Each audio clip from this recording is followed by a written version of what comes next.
Halo guys, ketemu lagi dengan gua Imam di channel Travel Mystery Evolution. Sekarang di malam yang bisa dibilang lagi cuaca hujan rintik-rintik, kita akan ada di segmen bisnis, bincang-bincang mistis.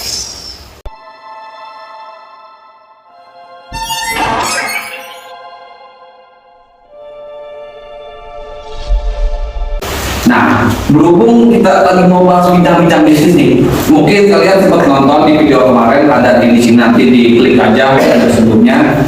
Itu tuh kita sempat ngebahas tentang jalur Narono. Itu tuh ada sangkut pautnya tentang tumba. Nah, di malam ini kita akan bahas tentang pemuja.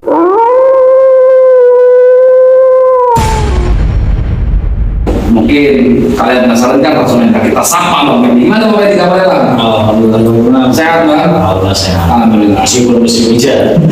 Kalau musim hujan, kondisi Bang Fendi kita tadi jomblo ya Bang ya? Daripada kita ngelar promosi, langsung aja Bang Fendi. Kita akan bahas tentang pemujaan. Mungkin masih sama dengan konten sebelumnya Bang, tapi konteksnya berbeda Bang Fendi. Saya mau nanya dulu nih Bang tentang pemujaan. Nah Bang, muja itu sebenarnya ada nggak sih Bang? Apa emang dia itu kata-kata kiasan aja Bang? Ya sebenarnya muja itu ada dari zaman dulu pun ada Bang. Dari zaman para nabi-nabi pun ada. Karena yang namanya muja itu kan tetap dia meminta ke selain Allah.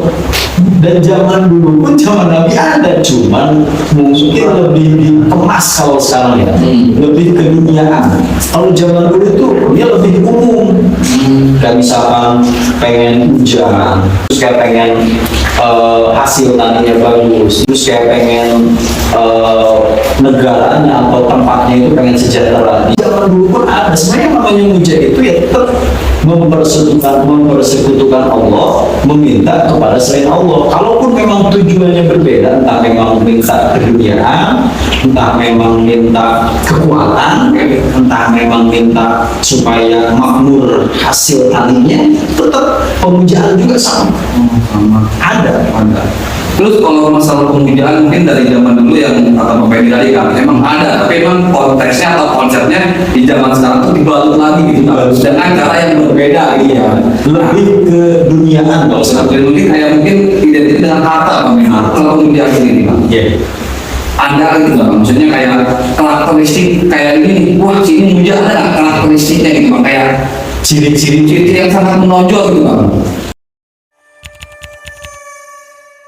Biasanya orang yang muja itu, biasanya ini sudut pandang dari awal saya, biasanya orang itu jarang bersosialisasi, katakan jarang ngobrol-ngobrol lah, entah sama sanak saudaranya, entah sama tetangganya, atau memang sama teman-teman kerjanya. Dia itu lebih menutup diri, karena memang ya mungkin bukan atas dasar kemauan orang ini, karena memang kan yang namanya muja itu kan tetap dia ada perjanjian, dan perjanjian disebut di perjanjian tersebutnya pun ya kayak misalkan lu nggak usah keluar ya, atau jangan terlalu banyak ngobrol sama orang. Kan biasanya ada tuh yang puasa ngomong kan, jadi dia kalau santai kayak gini aja, kayak nggak mau jawab, sebenarnya tuh dia pengen jawab, cuman karena mungkin raga sama sukmanya mungkin ya dalamnya lah, pemikirannya dia sudah terkontrol dengan makhluk-makhluk hal seperti itu, karena memang sudah ada perjanjian dari awal ya, itu ciri-cirinya seperti itu. Nah, kalau dari ciri-cirinya udah ada lah, mungkin salah satunya Bang, dia tuh nggak bersosialisasi dengan masyarakat sekitar, atau bisa dibilang dia menjauh lah dari sarana kayak keagamaan agamisnya gitu, kayak mungkin dia kurang nyaman atau isi lah gitu Bang Fendi. Nah itu jatuhnya nih, dia ada prosesnya juga nggak sih Bang, kayak contohnya nih, ambil contoh saya gitu, saya pengen hujan gitu dengan harta yang berlimpah, saya itu susah gitu Bang, berlimpah. Ada nggak sih Bang kayak tahap step-stepnya gitu Bang? Apakah emang dari mimpi itu ada kayak dia mimpi gitu, gue kayak gini nih, datang di sini, apa emang dia tuh kayak pohon kah atau makhluk kah atau gimana, ada proses tersendiri gitu Bang? Proses kepemujaan atau kesugihan itu ada, entah memang lewat mimpi, entah memang ada sanak saudara ataupun teman kerjanya yang memang mengajar. biasanya itu kalau pemujaan ke misalkan kayak tuyul, ya kan kayak genderuwo ataupun pocong kayak gitu, itu tempatnya tuh memang jauh dari pemukiman. Kayak misalkan hutan ataupun memang hutan doang ataupun memang hutan di gua yang dibalut dengan hutan. Karena memang harus benar-benar apa ya, lebih benar-benar tertutup lah si makhluk ini, Asing lah gitu ya. asing. Setelah itu dia datang ke Kuncen, ya kan, ngobrol, bla bla bla bla keinginannya dia. Nah dari situ tetap si ini tuh kayak ada penawaran. Lu mau makhluk apa nih? Ada penawaran, ada. Lu makhluk apa nih? Aku pengennya tuyul nih. Contohnya gitu ya? Iya, misalkan contoh tuyul ya. Nah, tuyul pun dia ada langkah-langkahnya, ada tahap-tahapnya, ada ranking, ada tingkat kelas 1, kelas 2, kelas 3. Saya punya duit misalkan 500.000 nih.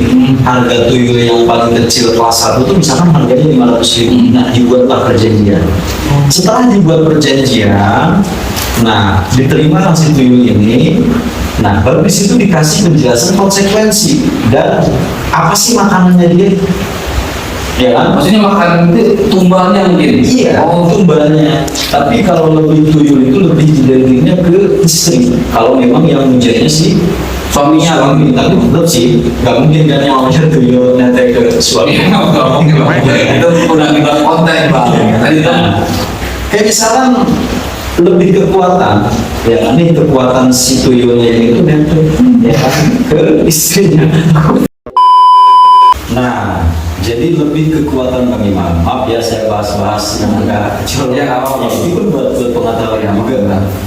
Nah, setelah memang si tuyul ini katakan lemah lah dalam segi penghasilan, mungkin mengambil duit dari orang, terus kayak misalkan targetnya 1.500.000, terus dapatnya turun. Nah itu tuh ngecasnya tuh ke neteknya ini, lebih kekuatannya ini supaya dia itu lebih lebih kuat lah gitu. kuat lagi nyari duitnya gitu. Staminanya kuat lagi. Staminanya lebih kuat lagi. Seperti itu. Karena kalau masalah susu masih kuat ya Bang ya. Ya maksudnya itu energi juga Bang. Energi, ya. Maksudnya ini untuk sobat travel mungkin yang Bang Fendi sebutin tadi terdengarnya emang iya ada apa kayak muncul ke Gundurwo kayak gini, mungkin yang lebih yang lebih sering kita dengar lah, yang bisa dibilang tuh mujak siluman babi lah. Mungkin udah banyak kan Bang kayak di sini siluman babi ini tatap segala macam kayak Bang ini. Itu konteksnya hampir sama seperti yang mujak tuyul sama Gundurwo ini nggak sih Bang? Ya, yang awal video tadi saya sudah ngomong, sudah saya jelaskan, karena begitu datang si Kuncen itu menawarkan beberapa makhluk. Mungkin si Kuncennya itu pun ada katakan Kuncen makhluknya lah, bukan manusia ya, makhluknya yang memang menyuruh atau lalu kan berangkat aja deh. Berarti bisa bilang Kuncennya ini tuh perantara lah gitu, perantara si makhluknya. Nah, kalaupun memang si yang tadi yang Bang Imam sebutin, itu udah ada apa ya, di penyuruhannya dari si Kuncen itu. Kalau misalkan kamu mau babi ngepet nih, ya kan? Kamu makannya sekian, konsekuensinya sekian. Terus cara pendapatannya pun sekian. Nah ini jangan Bang Fendi ini dulu ya, Bang yang tahu di sini ada juga saya mau nanya nih. Ini bukan bermaksud untuk mengasih tahu atau cara kalian muda tuh kayak gini loh, bukan. Ini cuma sedikit menambah aja biar kita tahu lah gitu kan, nambah pengetahuan juga. Nah ini kan proses pertamanya, nanti kayak kita ambil contohnya siluman babi lah. Saya datang ke Kuncen ini, saya mau muja gitu. Saya datang ke Kuncen, nah itu pertama yang dipilih tuh, kamu maunya apa nih, siluman gini gitu kan. Saya pilih, saya maunya siluman babi mbah, kayak gitu ya. Nah singkong ini masih tahu kayak persyaratannya harus kayak gini, ini atau kayak gimana Bang? Itu ada persyaratan. Ini saya masih ingat orang yang curhat ke saya, tapi bukan yang mujanya ya. Mungkin ada salah satu temannya. Terus dia ada misalkan kayak datang nih, dia nggak langsung suruh mahal, langsung pilih bawa makhluknya, enggak. Jadi misalkan dia suruh datang lagi kapal, terus ada langkah-langkah, ada persyaratan yang memang harus dibawa. Misalkan kayak kerak, bawa pisang, misal gitu kan, terus kayak tuyul misalkan harus ada barang ini, itu ada ciri khasnya masing-masing tadi ya, masing-masing. Mungkin kalau babi mungkin dia kayak yang film-film gitu, sobat Eko masih tahu kayak mungkin sorban hitam tuh kayak buat dia setelah kayak lilin buat dia kayak gitu ada tahap-tahapnya bang. Ada tahap-tahapnya dan ada kesukaannya dia tuh ada. Umumnya untuk yang kita tahu gitu atau yang saya tahu sendiri di sini, Bang Pendi kan memang lingkupnya kayak mungkin ada pasien atau orang yang buat sharing lah ke Bang Pendi. Ada nggak sih selama ini Bang Pendi nemuin pasien yang tujuannya kayak muja gitu, ada nggak Bang kayak Bang saya tolong saya dong, saya ada teman saya ini muja kayak gini, dia kayak mau coba melepas gitu, ada nggak? Kalau ada sejauh ini sih belum ya. Tapi kalau yang sharing itu ada. Gimana tuh Bang? Saya memberikan langkah-langkahnya. Yang pertama tetap kita harus datang ke tempat asal dia. Ijab itu apa sih namanya, perjanjian. Perjanjian. Misalkan di satu bunga, dia harus datang. Meskipun ya memang dengan rasa takut. Ya Itu sendiri. Kalaupun memang ya orang yang pelantarannya ini kuncinya ada, ya kita harus sudah menerima kunci dong. Begitu masuk, kalaupun memang kita nggak bisa lihat makhluk secara langsung, kan kita nggak mungkin kan. Makhluknya mungkin nggak terlalu halus lagi, makhluk halus lah. Ya intinya kita ngomong aja. Misalkan kita Bismillah dulu lah. Ibaratnya kita perlindungan sama Allah karena memang kita ingin melakukan sesuatu yang baik dan meninggalkan sesuatu yang jelek. Ya Allah, bantu saya, tolong saya. Saya ingin melepas perjanjian ini yang memang secara syariat Islam ini dilanggar dan ini mempersekutukan ya Allah. Nah dari situ saja dia udah timbul rasa niat. Nah maka dari situ adalah kayak mungkin kayak ngelihat dunia itu luas. Maksudnya luas tuh apa maksudnya, konteks Luas itu kayak tenang. Nah, kalau udah timbul rasa tenang, nah itu biasanya perjanjian lepas. Nah, begitu dia pulang, ibaratnya dia zikir, kayak sholat berkembang lagi. Kalaupun memang dia teringat sama perjanjian, biasanya gini ya, lu kalau nggak dapet target, si makhluk ini nggak dikasih makan, kalaupun lu dibatalin lah kerja sama kita. Mahal ini sedikit kita ini mahal itu maksudnya dalam artian itu tumbanya yang pengen dia tumbalnya memang nggak dapet, targetnya nggak dapet. Nah, otomatis anak ataupun keturunan yang memang lu sayang, ya itu jadi tumbalnya si makhluk ini. Nah, ketika dia udah terlepas perjanjian, jangan terlalu memikirkan ke sana. Ya, jangan terlalu memikirkan ke perjanjian itu. Insya Allah dengan kalian niat yang awal di pemutusan perjanjian itu, semua itu akan hilang dan ikatan perjanjian itu akan hilang. Tidak ada istilah yang namanya dia akan mengambil nyawa anak kesayangan atau dia sendiri lah gitu. Dia sendiri. Maksudnya kita kan entah emang saya terlalu ke film-filman atau gimana gitu ya. Soalnya kan kalau di filman atau takutnya salah tangkap atau salah penangkapan gitu. Soalnya banyak juga kayak di film-film tentang kayak pemuja kayak gitu. Dia kayak mungkin yang tumbal 1, 2, 3 dia sukses lancar bang. Tiba-tiba dia yang kepas keempat nih anak dia atau istrinya dia. Dia bingung kan, gue tuh gak mau lo numbalin anak istri gue gitu kan. Dia coba melepaskan tapi gak bisa gitu. Berarti kalau itu tuh bisa, gak usah takut gitu bang. Ya sebenarnya gini bang, yang namanya muja itu sebenarnya bukan menjanjikan kekayaan sih. Kalaupun memang ada perjanjian misalnya gini, tenang aja, gue gak bakal ngambil sanak saudara lu lah yang lu sayang. Ini bahasanya ini ya. Gue bakal ngambil orang yang di luar, orang yang lu benci atau orang yang memang di luar. Itu sebenarnya hoax. Itu sebenarnya ya manipulasi si iblisnya ini. Yang penting gue bisa menipu lu ke jalur yang sesat, terus gue dapat akan dari lu, gitu. Kalaupun memang kayak dia nggak dapat tumbal dari orang, terus dia dapat si anaknya, itu hoax, itu nggak ada. Berarti emang kayak awalnya itu dia cuma kayak lu tumbalnya ini atau mungkin kan tadi kayak yang tuyul tadi gak penting diselusuin atau gimana. Kalau pocong atau apa ini bawa pisang. Berarti itu tuh kayak cuma tingkatan dia doang. Intinya tuh kita nggak dikasih tahu gitu berarti bang. Enggak, itu tuh sebenarnya ya udah disetting sama dia bang. Yang penting lu jalur ibaratnya dia udah yang lu tahu gitu aja gitu. Ya, lu jalur sesat, lu dapat duit, ya gue dapat makan dari lu. Tapi ini bang, ini cukup menarik, ini cukup menantang juga pertanyaannya ini. Di lingkungan Bang Pendi sendiri gitu, maksudnya kita tetap untuk menyamaratakan atau emang di teman-teman Bang Pendi atau emang Bang Pendi dapat cerita desas-desus atau apapun itu gitu. Mungkin di kampung saya juga ada kayak ini nih, si Jono ini hujan nih, awalnya dia susah nih. Tapi kita tuh yang cita pertama yang pengen bilang tuh sama gitu bang. Padahal tuh dia muja gitu bang. Kalau emang benar dia muja bang, maksudnya kita sebagai pihak tetangga sekitar gitu. Maksudnya untuk nyadarin dia tuh gimana sih bang? Walaupun dia mungkin nggak benar dia tuh muja. Buat nyadarin, Dia nyadarin seorang yang nyatakan itu benar muja gitu bang. ya awalnya ya kita jangan menjustifikasi dulu Bang Imam ya. Cari tahu dulu gitu. Cari tahu dulu.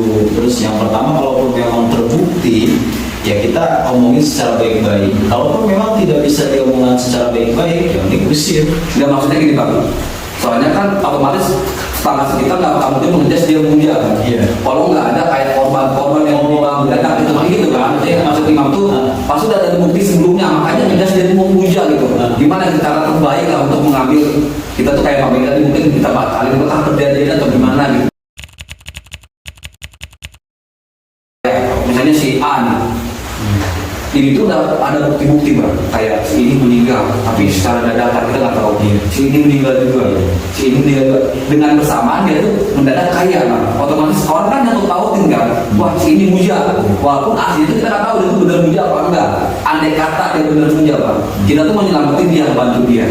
Bisa nggak sih bang dengan cara dia kita nyelamatin dia bang? Bisa. Gimana tuh bang?